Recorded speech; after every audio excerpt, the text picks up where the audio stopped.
Hi everyone, welcome to the prominent academy. बच्चे, मेरा नाम है ममता और आज हम वैदिक मैथ का टॉपिक करेंगे जिसमें हम डिवीजन सीखेंगे। कुछ नंबर जैसे कि अगर मैं नंबर ले लूं यहाँ पे 45 डिवाइड बाय 69।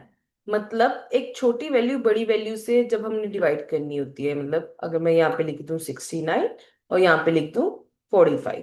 कल मैंने जो ट्रिक बताई थी बच्चे, उसमें बड़े नंबर को छोटे नंबर से करते थे। वो आप मेरी जो ट्रिक है कल की वीडियो से देख सकते हैं, और प्लेलिस्ट भी बनी हुई है उसमें भी देख सकते हैं। इस वीडियो के एंड में भी मिल जाएगा आपको लिंक, उससे भी देख सकते हो। तो बेसिकली इन क्वेश्चंस को सॉल्व कैसे करते हैं बच्चे। अब जैसे कि मेरे को पता है जो 69 है वो 70 के करीब है, तो मैं 69 लेने की जगह ना बच्चे जो 45 है उसको मतलब नियरेस्ट बेस देखने हैं। जैसे जो आज आप मेरे पास क्वेश्चन करोगे ना वो सारे उसके रिलेटेड है जो अपने नियरेस्ट बेस के करीब है। जैसे 29 हो गया, 39 हो गया, 49 हो गया, 59 हो गया, 69, 79, 89, ये वाले। तो बेसिकली आप क्या करोगे, 69 लेने की जगह 70 ले लोगे। अब बेटे देख, हम 70 तो नहीं लेंगे, हम यहाँ का जो जीरो है उसको हम पहले ही हमें पता है कि अगर ऊपर वाली वैल्यू नीचे छोटी हो तो उस केस में हमें पॉइंट लेना पड़ता है। तो ये पॉइंट मैं ये जीरो यहाँ से हटा के यहाँ पे पहले ही ले लूंगी इसके पॉइंट। अब करना क्या है, मैम एक टर्न बाय टर्न आपको स्टेप्स समझाती चलती हूँ। फर्स्ट स्टेप तो सिर्फ यही है कि आपने जो ये जीरो है यहाँ से उठाया और अपने आंसर में पहले ही आपने जीरो पॉइंट लगा दिया। अब आगे आप सॉल्व कैसे करोगे, 7 को आप डिवाइड करो 45 के साथ। हमें पता है 7 के टेबल में 45 तो नहीं जाता, उससे छोटा 6 पे जाता है क्या, 42। माइनस करो बेटे, क्या आंसर आएगा 3। अब क्या करना है, नेक्स्ट स्टेप, 7 को अब जो रिमाइंडर आया उसको आगे लिख दो, जो हमारा क्वेश्चन आया उसको पीछे लिख दो। अब इनको देखो, 7 के टेबल में 36 से छोटा क्या जाता है, 35। कहाँ पे जाता है बच्चे, 5 पे। तो यहाँ पे आंसर क्या आ जाएगा, 1। तो आपने एक तो ये वैल्यू लिख देनी है यहाँ पे, एक ये वैल्यू लिख देनी है, आ गया आंसर। अगर आप कहते हो मैम मैंने तो 3 डिजिट तक निकालना है, फिर बच्चे स्टेप सेम निकाल लो। जो रिमाइंडर आया है उसको आगे लिख लो, जो क्वेश्चन आया है उसको पीछे लिख लो। अब इससे छोटा क्या जाता है, 14 कहाँ पे जाता है, 2 पे। तो यहाँ पे आ जाएगा 2, जो ये रहा। दोबारा से समझाती हूँ, अगर आपको नहीं समझ आया, आपको इजी लगेगा, थोड़ा सा ध्यान से करने की जरूरत है। जैसे कि अगर मैं क्वेश्चन ले लूँ 23 डिवाइड बाय 69 लेने, नहीं 69 तो अभी लेके हटे हम, 89 लेते हैं।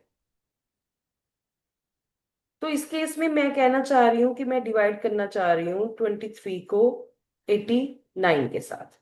बच्चे रूल सेम होगा, जैसे ये 23 है, यहाँ पे 89 की जगह मैं 90 ले लूंगी, तो वही जीरो को हटाने के लिए मैं पहले ही जीरो पॉइंट यहाँ पे ले लूंगी। बच्चे अब 9 को सॉल्व करना है हमने इस क्वेश्चन के साथ। तो बेसिकली आप सिर्फ 9 को सॉल्व करने जा रहे हो। मैं पहले दोबारा से बता देती हूँ इस चीज को। मैं कह रही हूँ कि मैं 89 लेने की जगह इसके नियरेस्ट बेस 90 है वो लिया, जीरो हटाने के लिए मैंने यहाँ पे जीरो पॉइंट लगा दिया। अब इस 9 को मैं 23 के साथ डिवाइड करूंगी तो 23 से छोटा 18 जाता है 2 पे। तो क्या आंसर आ जाएगा बच्चे यहाँ पे, अगर आप इसको सोल्व करोगे 5। तो मतलब मेरा जीरो पॉइंट के बाद जो यहाँ पे क्वेश्चन आया एक तो यही आ जाएगा। अब नेक्स्ट वैल्यू अगर आपने फाइंड करनी है, दोबारा से बाहर 9 लिख दो, जहाँ पे जो रिमाइंडर है उसको आगे लिख दो, जो क्वेश्चन आया उसको पीछे लिख दो। 52 से छोटा क्या जाता है बच्चे, 5 पे जाता है, 45। तो यहाँ पे आंसर आ गया 7। तो यहाँ पे जो क्वेश्चन आया है वो यहाँ पे लिख दो। अब आपने कहा कि मैं 3 डिजिट तक लेके चलूंगा, यहाँ पे 9 लिख दिया, यहाँ पे 7 लिख दो, पीछे क्या लिख दो, 5। अब ये कहाँ पे जाएगा, 8 पे, तो यहाँ पे क्या आ जाएगा, 72। तो यहाँ पे आंसर आ गया 3। तो मतलब यहाँ पे नेक्स्ट वैल्यू क्या आ जाएगी, 8। अब आपका है कि नहीं मैम मैंने तो और सॉल्व करना है, तो करी चलो ना, यहाँ पे रिमाइंडर जो है वो आगे लिख दो, जो क्वेश्चन है उसको पीछे लिख दो, देख लो इससे छोटा क्या जाता है, इससे छोटा जो जाएगा 36 जाएगा 4 पे। यहाँ पे आंसर आ जाएगा 4।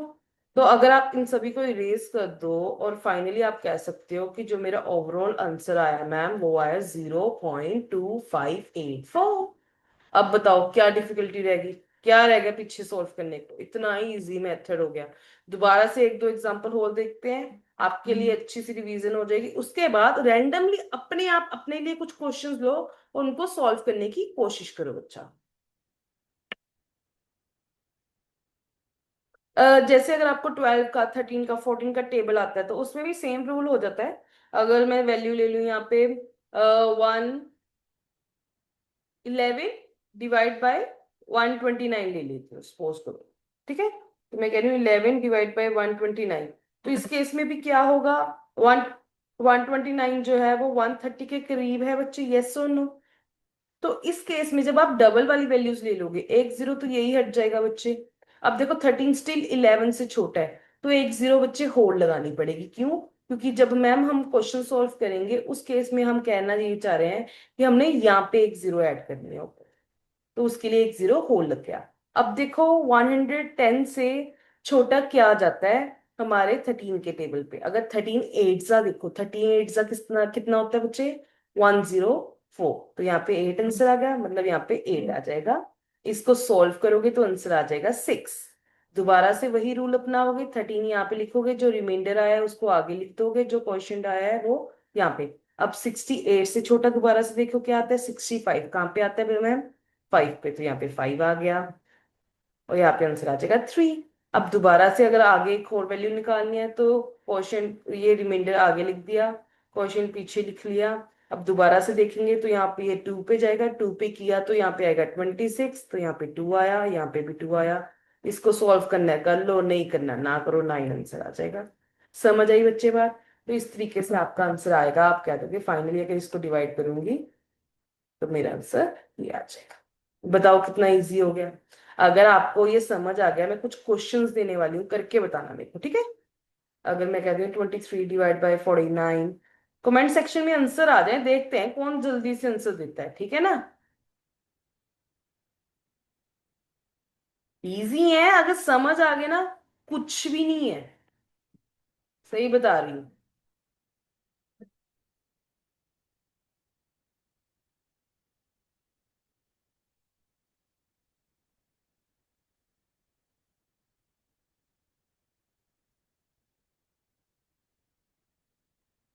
ये लो, ये करके आना as a homework. Thank you for watching बच्चे। मैंने प्रॉपर अपनी सीरीज बनाई हुई है यहाँ पे। वैदिक मैथ की मेरी खुद की सेल्फ पब्लिश बुक है जिसकी कॉस्ट सिर्फ 500 रुपीज है, जिसमें 5000 प्लस क्वेश्चंस है बच्चे। आपको एक एक रूल मैंने उसमें समझाया हुआ है, एक एक रूल को समझाते हुए उसके प्रैक्टिस क्वेश्चन 20, 50, 100 ऐसे दिए हुए हैं। फिर मिक्स करके क्वेश्चन दिए हुए हैं, फिर 100, 100, 200 क्वेश्चन दिए हुए हैं। बच्चे आप प्रैक्टिस करोगे और ऑटोमेटिकली आपकी स्पीड और एक्यूरेसी आएगी। और स्पीड और जब एक्यूरेसी आ गई, ऑटोमेटिकली जो आपकी कैलकुलेशन की स्पीड है इन मैथ वो ऑटोमेटिकली इंक्रीज हो जाएगी। Thank you for watching, bye bye.